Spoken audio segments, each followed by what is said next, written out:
couple of things just to start off with. Principles that are embodied in the example that you just showed, and I was going to give you more examples, but we don't need any more. We have them already here. And that is, indeed, getting it wrong is part of getting it right. We don't reward mistakes, particularly if we can draw lessons out of them, and that's the key aspect of it. Interesting enough, also, Anshu was talking about the looking and listening, and I was in a very interesting kind of community debate with a colleague of mine quite recently, Hugo. And I was listening to these people telling us their stories. And he interrupted me. My colleague was sitting here. And I said, shush, I'm listening. And he said, no, you're not listening, you're waiting to talk. And I thought that was a very nice way of putting most of what we do. We're actually very good lookers, we're very good talkers, but we're actually not that good listeners. Listening really means actually taking on board what is being said and interpreting it in a way that becomes more strategic.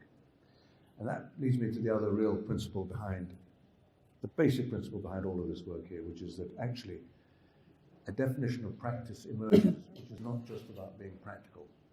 A definition of practice emerges that says, yes, we need practical things, but in a way that can become strategic. And development, from my point of view, is always about becoming strategic. And that leads us to the other principle behind what we saw, which is a very interesting one. And that is that actually, when you're talking about good enough, as you were talking, Anshu, I interpret that again slightly differently. And that is, don't think too much before you start doing, and don't do too much before you stop and think about it. And very often I've been brought up, as I'm sure we're all probably brought up, not to start doing until we've finished our thinking. And I'm going, how can you, we can't start yet because we haven't finished our research. And that's very often one of the biggest mistakes we make. And one of my big principles are, in order to find out, you have to find a way in.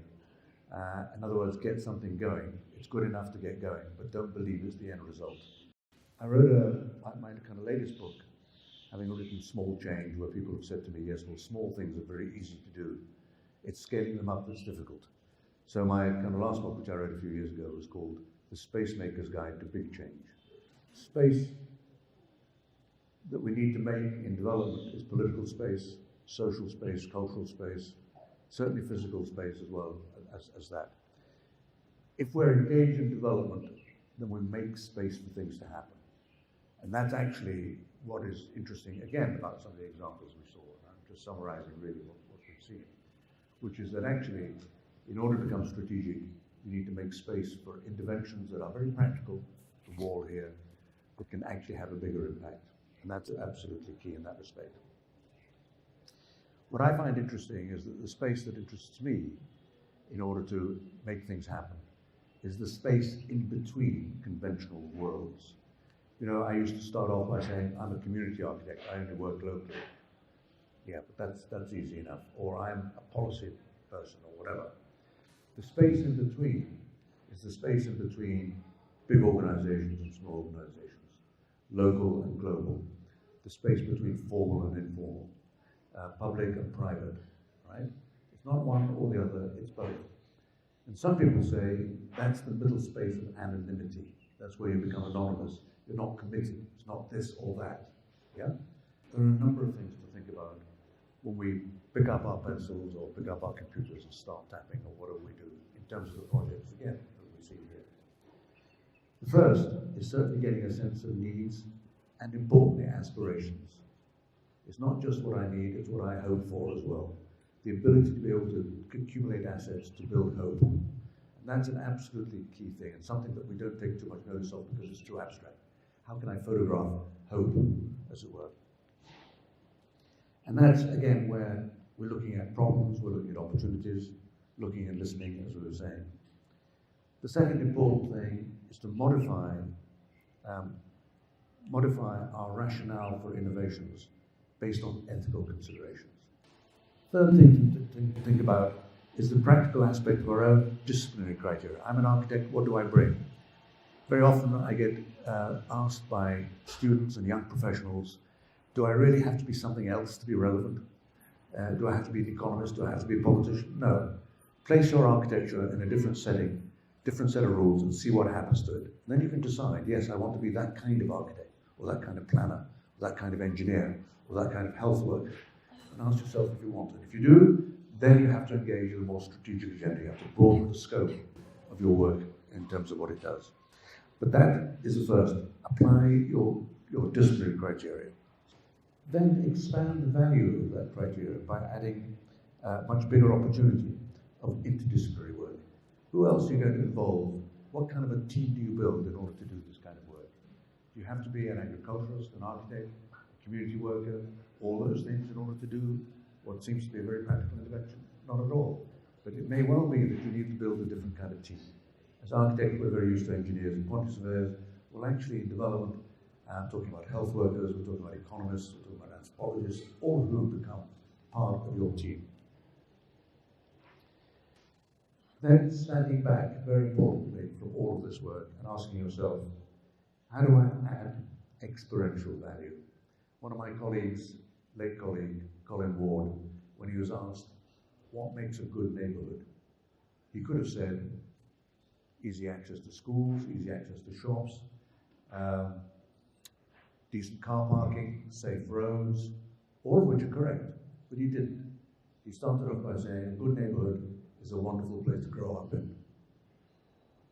So yes, all those things that I just said make a place a wonderful place to grow up in, but you started with aspirations. What is a wonderful place to grow old in, for example? That again is something we don't bring to our work, those experiential values that say, actually, I'm talking about experience here. What is the experience of a great place to grow up in, as such? Looking at all of these things, and looking at, again, the work, the examples that we just saw, I've come to the conclusion that in terms of innovation, three themes seem to constantly recur as a measure of the success or failure of projects. One is ownership, the other is organization, and the third is asset accumulation. Ownership of the problem, we talk about ownership, I'm not just talking about physical ownership, I own this place, but when we say to ourselves, this is my office, this is my university, you don't own it as such, but that's where you belong as such. So ownership of the problem, ownership of the solution, means that we actually engage with people in defining their own problem and defining their own solution. You know, I've often been with organizations, with people and professionals, in a very well-intended way, where I'm sitting here and I'm going, you know, you guys, your problem is that you don't look after your place well enough, and you don't wash your hands before you eat, and so on and so forth. And I'm wondering, whose problem really is that? Is that their problem, or is that my problem related to them? And I can give you lots of examples of that. So you actually have to be able to engage people. When we talk about participation, I've already set out the questions. Now let's find the solutions together. No, but are they questions that we really share? I've got a different kind of question to ask. So that's actually part of the engagement with people. Questions that we share as well as solutions that we share. When it comes to, of course, ownership of assets, individual and collective, who owns the assets? You know, are they collectively owned, are they individually owned, and so on. So then it's a whole world of ownership. There's a whole world of organization that is the basis for innovation as well. Organizations where we take collective ownership, where we actually come together because it's much stronger to own something collectively than individually. It's much more open in terms of sharing and the rest. Organizations that safeguard the public interest. There may be partnerships of different kind. Organizations that generate enterprise. We talk about social enterprise. We talk about socially owned places, organizations. The Federation of Tap Attendants, the collective organization that produces this kind of thing as well. Organizations that scale up in size and in impact. How do we scale things up in that respect? Who do we partner with in that respect? And so on.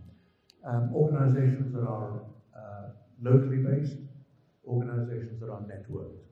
How do we build networks, again, that expands the impact and the scale of our work in that respect? Importantly, ownership and organization is fundamental to asset accumulation. Assets that are tangible, assets that are intangible.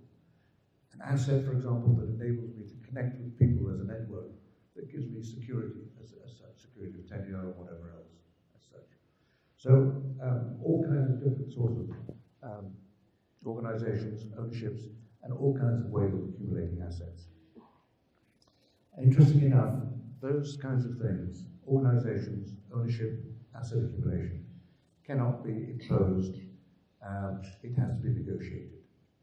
It has to be actually negotiated with all the stakeholders involved in that particular organization. They all are part. The way in which we connect these things is through participation. And ask yourself, in terms of what you see, where is the asset accumulation? Where's the organization? And where's the ownership that enables the thing to survive and then to expand and connect upwards, filter upwards? Finally, just a quote that I remember listening when we were in the States to a woman called, I can't remember her first name, Power. She was Barack Obama's, I think, UN Secretary. And she said, she was giving lots of different examples, you don't solve big problems with big solutions. You solve problems with small solutions that trickle up in terms of their impact. And that's, again, what we've seen here in a lot of these examples. Thank you.